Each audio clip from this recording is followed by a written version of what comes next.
everyone, and welcome to Talking Over Tea.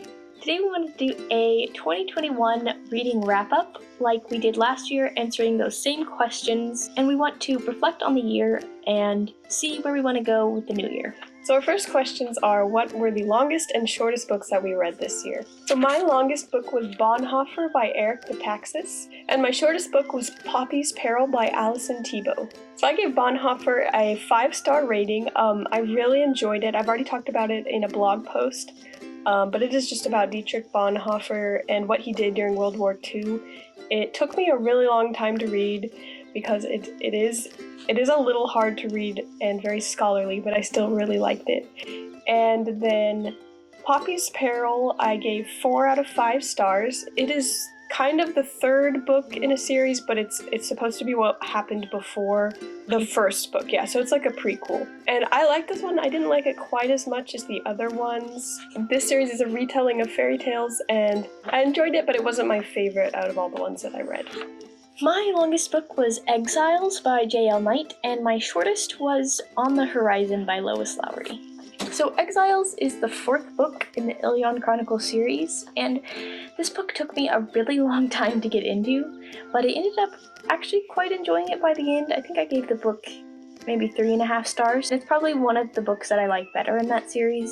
And On the Horizon is it's either poetry or free verse book about real people during World War II and also Pearl Harbor, I think.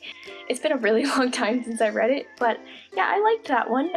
It's not quite the style of poetry that I like, but I enjoyed reading about all the stories and seeing all the pictures.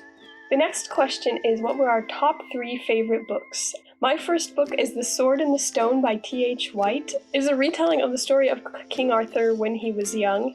I have already talked about this book on our blog also, but I really enjoyed this one. It was really fun and very different from the other King Arthur book that I read, which was much more like very medieval, high fantasy, like a bit hard to read and very long and kind of boring. But this one was really fun, and I'm excited to keep reading the rest of the books in the series. The first book of my top 3 favorites is Emily's Quest by Ellen Montgomery. This is the last book in the trilogy, so I can't say a lot about it, but I really enjoyed this book a lot more than I might have thought I was going to just from the reviews that I saw. I really enjoyed this series. It's definitely a favorite, and I just really liked the storyline, and I could really relate to some of the things that were happening in the book. My next favorite book is The Perilous Guard by Elizabeth Marie Pope. This book is set in the 1500s, and it is about Kate Sutton, who is banished to the Perilous Guard, which is a mysterious castle, and she gets wrapped up in a mystery that happened there. This was a really interesting book. I wasn't really sure what it was gonna be like. I really liked the writing style and the characters in the book, and it was just a nice book to read after reading some kind of mediocre YA books, and I'm really glad I got to read that book.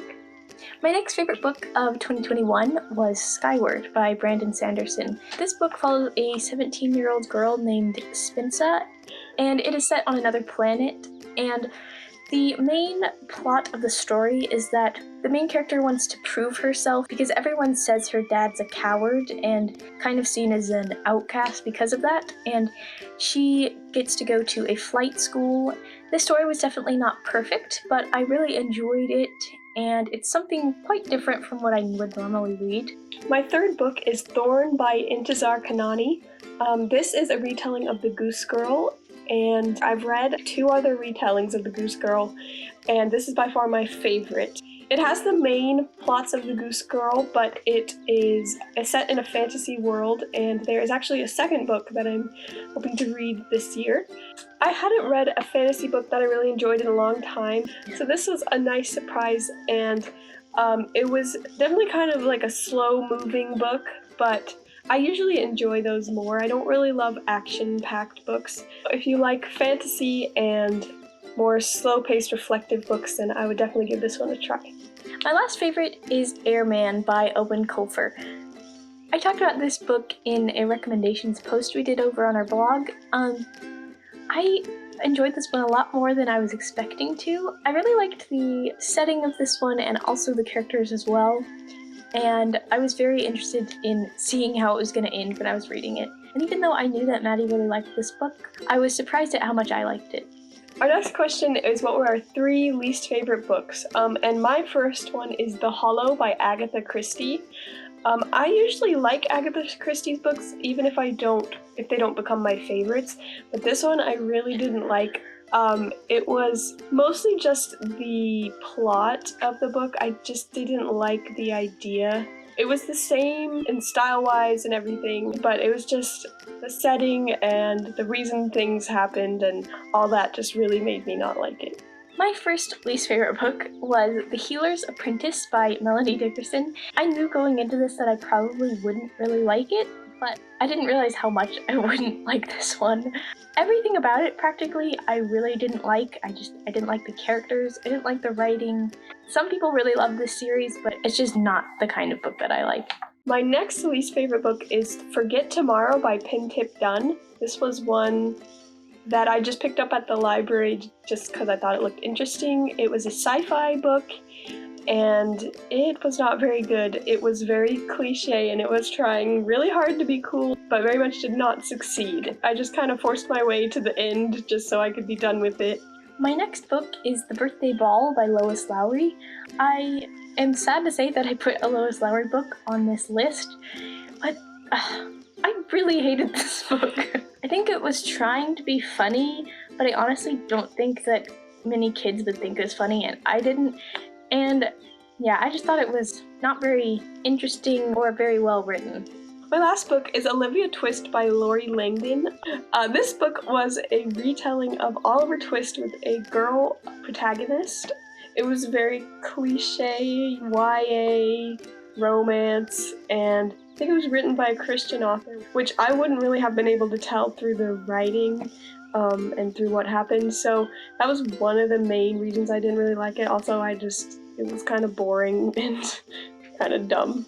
My last one is Chosen by Ted Dekker. I actually very recently read this one, and I wanted to give a Ted Dekker book a try because I've heard a bunch of different things about his books and wanted to see for myself what I thought. And not liking this one isn't necessarily going to mean I'm never going to try another of his books, but I think I'm done with this series. This book was just really weird, and I thought the writing style was pretty bad as well, and the characters just felt really flat, and I think this book really felt like a setup for later books, which I didn't really like. The next question is, what was our most disappointing book? My most disappointing book was The Dollmaker of Cacao by R.M. Ramiro. This one I found at the thrift store and bought before reading it, which I don't usually do unless it's a classic book. But the cover was just so cute and I had seen it before, so I just decided to try it. This is a book about a doll that has come to life and lives with a dollmaker, and it is set in World War II Poland. I think I had just kind of hyped this one up a lot. I didn't know much about it, but I just thought it was going to be better than it was. I did like it overall, but it was just not as amazing as I thought it was going to be. My most disappointing book was Keeper of the Lost Cities by Shannon Messenger. I had heard so many good things about this series, and it was okay. I just really didn't like the writing style. It wasn't very good. And I think I still will continue with the series to see if I like them better as they go on. But overall, I wasn't super impressed with this one. The next question is, what was our most surprising book, or a book that we didn't know much about but ended up really liking? Mine is The Reluctant Godfather by Alison Thibault. That is the first book in the series that I mentioned before with Poppy's Peril. I had been wanting to read this book for a while, but our library doesn't carry it. And so eventually I got it online, and I really enjoyed this book. It was really fun and cute, and it was a really quick read, and it is a retelling of Cinderella, which I had never read before, which was fun, and it was something I wouldn't usually read. My most surprising book was The Boundless by Kenneth Opel, which I talked about in our library haul. I had never read anything by this author, and I got it basically off of the cover, and I ended up enjoying it a lot more than I expected to. It definitely feels more YA than middle grade to me, but I just really liked the whole plot, and I enjoyed the writing style as well. The next question is, how many pages did we read? I read 22,646 pages. And I read 20,924. And then also, how many books to read? And I read 65. And I read 76. I definitely didn't read as much as I usually do. Since I got my job, I haven't been reading a whole lot, but I did actually read more while I worked than I thought I was going to, and I finished some longer books and actually read a lot of books that I really enjoyed this year. I read a lot more books than I did last year, but I did read quite a few shorter ones and also listened to quite a few audiobooks. So last year we made some reading goals, and mine were to try to read more nonfiction and poetry and to pick my books more carefully and read more recommendations. I definitely did not read more nonfiction. I only read 3 nonfiction books. I didn't read any poetry. I don't know how well I did on picking out my books more carefully, but I did read a lot more recommendations, and I ended up reading a lot more books that I liked this year. I also had the goal of reading more nonfiction, and I didn't do super well on this goal. I only read 6. I also had the goal to stop reading a book if I don't really like it that much. I didn't do that super well. I did do that more towards the end of the year, but I wish I had done that a little bit more. I also had the goal to pick books that I was actually interested in, and I did pretty good on this. I read a lot of reviews and recommendations on books and tried to find some that I was actually interested in, and I think it ended up paying off. So I'm not very good at creating goals for myself, but I do want to read more of the books that I own, because I have a lot of books that I haven't read yet, and it seems stupid to just keep getting books at the library when I have so many here. One of my goals was to write more reviews on Goodreads. I never have really done that, and I did keep a reading journal last year, but I benefit from reviews a lot, so I thought I might as well put some of those on Goodreads to maybe help someone else know if they might like it if they ever see that. And I also had a goal to not be so afraid to try some books. Like, it's not going to kill me if I don't end up liking it or don't want to read it. So I just kind of want to get more things at the library that I might not have otherwise gotten and just see what I think of them. Another goal is to read longer books and to read more classics. I always have this fear that I'm not going to read enough books in the year, so then I don't end up reading books that I kind of want to if they're really long or if they're a classic that might take me a while to read.